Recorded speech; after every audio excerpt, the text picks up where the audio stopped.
Okay, the next question comes from Nassim, and it goes first to Senator Claire McCaskill. What current issue in federal government do you feel least prepared to address as a U.S. Senator, and how might you better prepare yourself to deal with it? And I'm first? You are, yes. Well, I hope I am prepared, since I have been blessed to serve the state of Missouri for 6 years. But I think the thing that prepares me the most, day in and day out, is my focus on being here in Missouri and traveling Missouri. When most senators were avoiding town halls because the debate had gotten intense and sometimes vitriolic, I was out there doing town halls on the health care bill. I've done so many tours around the state on veterans benefits, on agriculture, on manufacturing.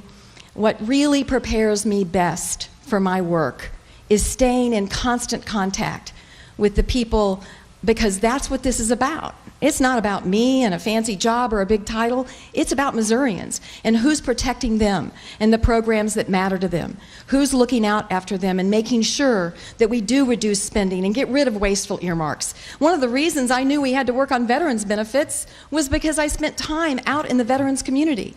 One of the reasons I understood we had to get rid of earmarks is I actually heard from Missourians about how unfair it was that congressmen were supplanting their judgment for local planning on highway projects. That is what prepares me most to do my job. It's working with and listening to the people of the state that I love. Jonathan Dine. I'm not a career politician. I am just a regular, ordinary American like many of you, and I'm concerned with the direction that the country's heading in.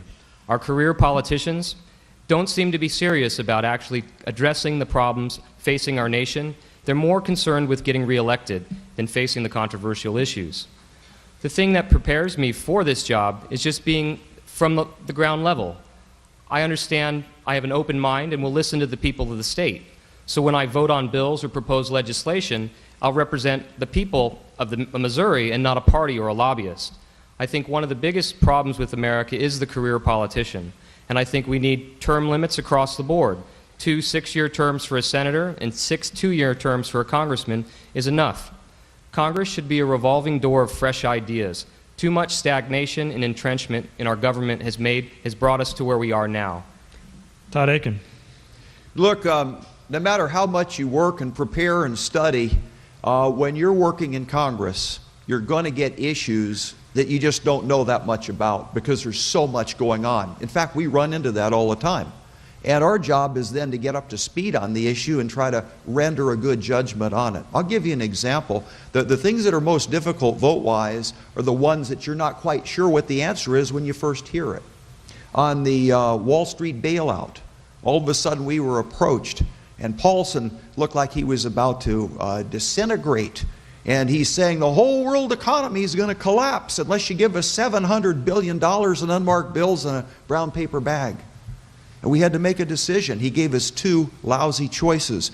Common sense of Missouri says look for a third solution. And so you have to do some research and study something that you're not sure of. And once you figure out what's going on, in this case we didn't need to buy Goldman Sachs at double book value. You find out that there's basically a principle behind all things. And you have to basically focus on that principle, put the politics aside, and do the right thing for the people of our state, for our families, and for our nation. And if people and party bosses don't like it, that's too bad, because our job is quite simply find the principle, do the right thing, and then you know what? A year or 2 later, the politics is gone, and somebody asks you, why did you vote no on it?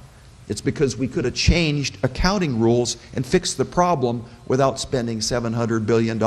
Start with the principle, do the right thing.